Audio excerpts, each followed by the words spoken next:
everyone, it's Catherine, and today I am back with another tutorial. This one is slightly different in that you do kind of need the cutting machine to do this. You don't have to make these stickers, but we are going to be making stickers. If that's not relevant to you, then you can just skip the very end of the video and just make a coloring sheet. But today, we're going to use these digital stamps just as is. In the past, I've shown you how to kind of customize them and make them your own. You know, you could change the hair color, skin color, anything about them. Fill them in with the colors of your choosing. But today I thought it might be fun to just leave them black and white, only because I've never done it before. So we're going to start with one of the new clip arts from MommyLhey. She has 3 new ones here. And for simplicity's sake, we're just going to use one of them. So this one is Emma and Blossom. She's got her paintbrush and she is riding Blossom the unicorn. The first thing you're going to need to do is the first thing you always have to do with any kind of digital stamp. You are going to come over to the trace window, okay? And that's the one that looks like a little butterfly. We're going to hit Select Trace Area. And if you don't cover the whole area, don't worry. You can just, drag it to ensure that the entire design is covered by this. And then you're going to adjust the threshold just to make sure that, you've got a nice thick line here and no parts are being left out. Then hit Trace and Detach and click anywhere on the transparent background. Right click, hit Delete. So now we're just going to right click and hit offset so that you can see. Now it's just going to trace the perimeter of this design. I'm going to delete that because we don't need it right this second. And also, if you saw the red area, it did not include, the red line did not include these 2 little teardrop shapes from the paintbrush. And that is because they are still technically separate. Do you see that? You may or may not be able to see on your screen because when it highlights it, it's just a thin gray line. But these 2 elements are separate from the rest of the design. That's not a problem. We're going to we highlight the whole thing, right click, and hit group. So now, when we right click and hit offset, they are included. They're going to get their own little background piece there. Don't worry if they're not part of that. That can be adjusted later, but I'm just going to delete this for now. Now I'm going to hit copy and we're going to paste it right here. And I'll tell you a little bit about what we have here. I'm actually going to adjust the line so that you can see it a little better, but I've already created a box. Okay, so if you can see this red box, this is the space that we're going to work in. Now, you don't have to do this. This is a personal preference. I like to do it because I like to say, okay, well, I want this to fit into a specific planner or a pocket or something like that. So I will kind of work within that guideline that I create so that I know when I cut the image out, it will fit. And if you have a B6, 8.5 by 7, you fold that in half, that'll fit inside a B6 Traveler's Notebook, no problem.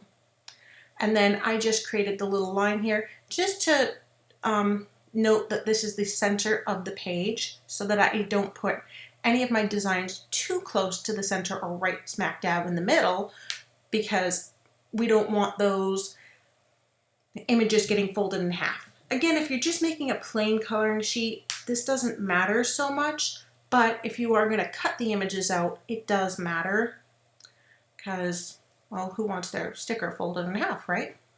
Okay, so things to consider. If you were to just place her here, you could turn her into a sticker and then just, use her kind of like a die cut, just a really big sticker. You could stick her on a dashboard or what have you. Stick her on a dashboard. But yeah, you can make lots of little tiny ones to use in your spreads. Sky is the limit here, we are going to make a sheet of stickers that you can color in at your leisure. Now, you don't want her to be too small because then it makes the little details difficult to color in, but if she's too big, then she might not fit in your spreads. So again, personal preference, take your favorite stickers and measure them and find out, what's your favorite size, what you feel is too small, what you think is too big, and kind of come up with an idea of what you like to see in your planner. I personally don't like stickers that are bigger than maybe 1.5 inches, and I don't like them, well, I guess I don't really have as much of a preference on how tiny, but I don't usually go smaller than 1/4 inch. That's usually pushing it somewhere around a little under half, somewhere between 1/4 and half.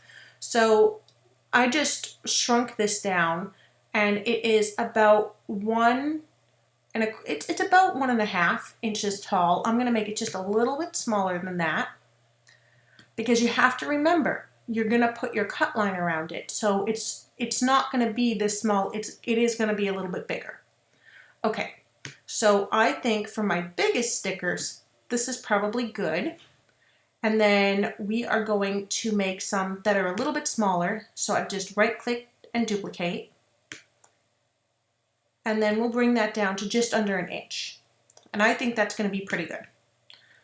So what I'm going to do is I'm just going to throw these images down. And I am going to duplicate them one by one. And I think 3 fit perfectly. And this is how I tend to do it. You can make a row of 3, a row of 4, if that's easier, faster for you. But let's see. Can we make this longer?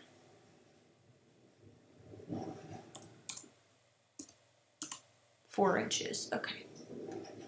And then I'm just gonna move that down. And then this is the align window. So you can look for that in your software. It'll either be up here at the top, on the side here, but it is the align window, and you'll see these here. And you want this one with the 3 little bars going horizontally with the skinny line going vertically. So yes, that's not too far. Okay. And then it's always better to have fewer on the page so that you have a little more space. And some people are very particular. They might not want any, they might not want to test their colors on the page they're coloring in. I personally don't mind that. Something you can do if you do like to do that is you can kind of create a little space to do that. So let's just move these up here. And this is something that you can kind of build into your inserts. And that's just a little space where you can put your swatches and just write down what pen and things like that you were using. So we'll give that line a weight and a different color. And you can put your little color swatches there. Write Pilot G2 purple, and then you know what pen it was that you used in that color. And I think just 2 rows of each is going to be perfect. So actually, I'm not going to do that. And what we're going to do is we are going to go to the align window. I'm going to highlight all 3 of these, and I'm going to space them horizontally. And I'm going to make sure that they're all level. So these are all lined up on the bottom. See, this one here is vertical, and then there's the line, and all those little bars match up on the bottom. I want them to match up on the bottom. So I'm going to hit group, and these are all one solid image, and then I'm just going to hit duplicate. So now this mirrors the one on the bottom. And then we're going to do the same thing up here. And if you want these to be, you know, the edges to line up. You can, oops, no, doesn't matter. And just line them up on the side, line them up to the left, and then space them horizontally. But with something like this where they're so far apart, I'd probably just drag them in a little bit. That, you know, it's all about what you like to see, and that's one of the great things about making your own. So hit group, duplicate, and it's the same thing. So let's move this back to the center of the page so we know where we're working. And I think that's a pretty good distance from the top, and that won't really get in the way of this box, although we could just drag the box a little further down. There we go. Okay, now we're going to want to highlight all 4 of these. I like to space them all vertically so each row is the same, you know, distance apart. And then I am going to line them up. Do you see that? They're all perfect now, and I'm going to hit group, and I am going to actually move this bar out of the way and just hit duplicate, and there we go. So if I just line them up both by the bottom, that's pretty good. Okay, now to make the cut lines, if you're just going to make a sticker sheet, or I'm sorry, if you're just going to make a coloring sheet, you can kind of arrange them randomly however you want. They don't have to be lined up, but if you are going to turn these into stickers, this is what you're going to do here. So keep watching if you want to make them stickers. I am going to hit group because it's just easier for me to do it this way. This is all one big image. And then I'm going to hit snap to grid so that I can easily move them out of this space and then put them back into this space when I'm done. Okay, I'm going to go to the offset window, click on my design. So now all of my designs are highlighted at once. Hit offset and decide how far away I want my cut lines. For plain black and white stickers that I'm going to color in, I usually have my float line a little bit wider than I do normally. So 050, so that's 0.050. Enter, and that brings it closer in. We've still got that nice line. Now you'll see these 2 circles here. If you've watched my other videos, I've discussed why this happens. Don't worry, because you click anywhere, and those circles go away, and it's all one big piece. Now, watch here. Go to send, okay? This may, you know, depending on your software, this might be in a different spot, but this is the cut window.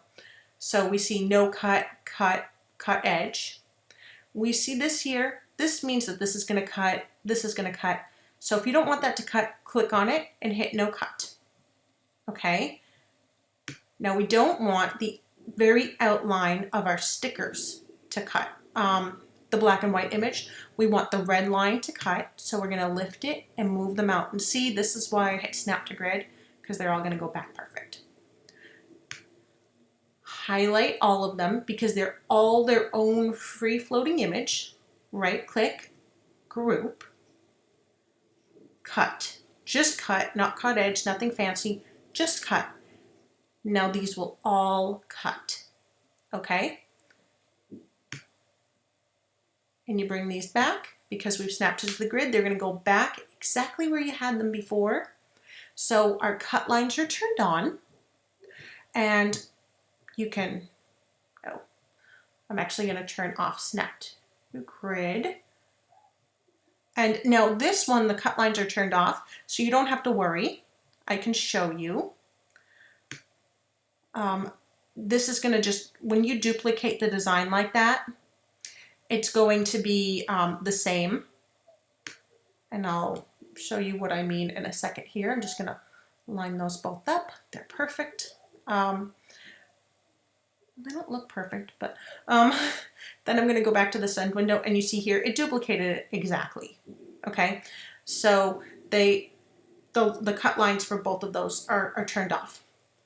Now you can print this and fold it in half, and if you make it a little bit narrower than the typical measurements of your planner, you can stick this in the middle of a booklet. If you make it a little bit wider, you could put it around a booklet, like a dashboard, you know, and that's like something really fun because you can color it in, and then as the month goes on, you can use the stickers. So yeah, lots of ways that you can use that. All right. If you guys have any questions or comments, leave them down below. I love to hear from all of you. And that's it for this time. Bye.